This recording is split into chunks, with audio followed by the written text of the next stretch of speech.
इयत्ता 9वीच्या ॲक्टिव्हिटी शीटमधील ॲप्रिसिएशनचा 5 मार्काचा प्रश्न सोप्या पद्धतीने आपण या व्हिडिओमधून समजून घेणार आहोत.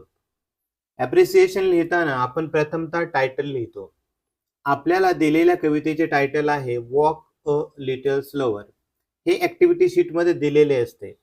त्यानंतर पोएट म्हणजे कवीचे नाव लिहायचे असते.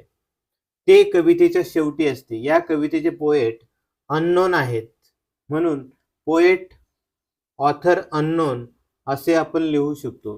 त्यानंतर राईम स्कीम. यासाठी आपण कवितेतील पहिल्या 4 ओळी पाहू.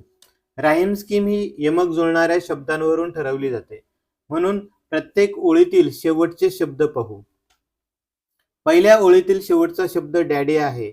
दुसऱ्या ओळीतील शेवटचा शब्द स्मॉल, तिसऱ्या ओळीतील शेवटचा शब्द फुटस्टेप आणि शेवटच्या ओळीमधील शेवटचा शब्द फॉल हा आहे.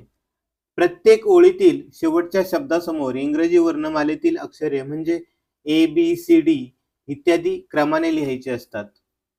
पहिला शब्द डॅडी आहे त्याच्यासमोर इंग्रजी वर्णमालेतील पहिले अक्षर A हे लिहू. दुसरा शब्द स्मॉल आहे.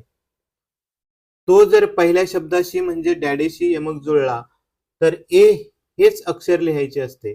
जर दुसरा शब्द पहिल्या शब्दाशी यमक जुळत नसेल तर त्याच्या समोर इंग्रजी वर्णमालेतील A नंतरचे अक्षर B असे लिहितात. डॅडी व स्मॉल हे शब्द यमक जुळत नाहीत म्हणून स्मॉल समोर B हे अक्षर लिहू. त्यानंतर तिसरा शब्द फुटस्टेप हा आहे. तो पण डॅडी व स्मॉल शी यमक जुळत नाही म्हणून त्यासाठी C हे अक्षर घेऊ. शेवटचा शब्द फॉल आहे. तो डॅडीशी यमक जुळत नाही पण स्मॉलशी यमक जुळतो. स्मॉल फॉल म्हणून स्मॉल साठी आपण B हे अक्षर वापरले होते तेच B हे अक्षर फॉल साठी वापरावे लागेल. अशा प्रकारे ABCB ही आपली राईम स्कीम तयार होईल.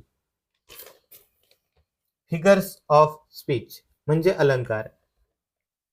या कवितेमध्ये दुसऱ्या ओळीत ॲलिट्रेशन हा अलंकार होतो. उदाहरणार्थ sed a little child so small. यामध्ये यस या अक्षराचा स हा उच्चार पुन्हा पुन्हा येतो. सेड, सो स्मॉल या अक्षरांमध्ये स चा उच्चार सलग होतो. समान अक्षर किंवा समान ध्वनीने सुरू होणाऱ्या शब्दांचा सलग वापर हे ॲलिट्रेशन ह्या अलंकाराचे लक्षण आहे. Central idea. सेंट्रल आयडिया म्हणजे कवितेची मध्यवर्ती संकल्पना, कवितेचा आशय. या कवितेमध्ये छोटा मुलगा त्याच्या वडिलांना हळू चालण्याची विनंती करत आहे. त्याला वडिलांकडून खूप गोष्टी शिकायच्या आहेत ज्या भविष्यात उपयोगी पडणार आहेत. म्हणून तो वडिलांना प्रत्येक गोष्ट हळूहळू व व्यवस्थितपणे त्याला समजतील अशा पद्धतीने शिकवण्याची विनंती करतो.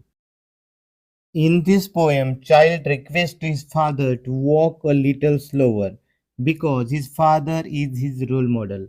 He wants to learn many things from his father, so child is requesting his father to do his actions slowly to understand them easily.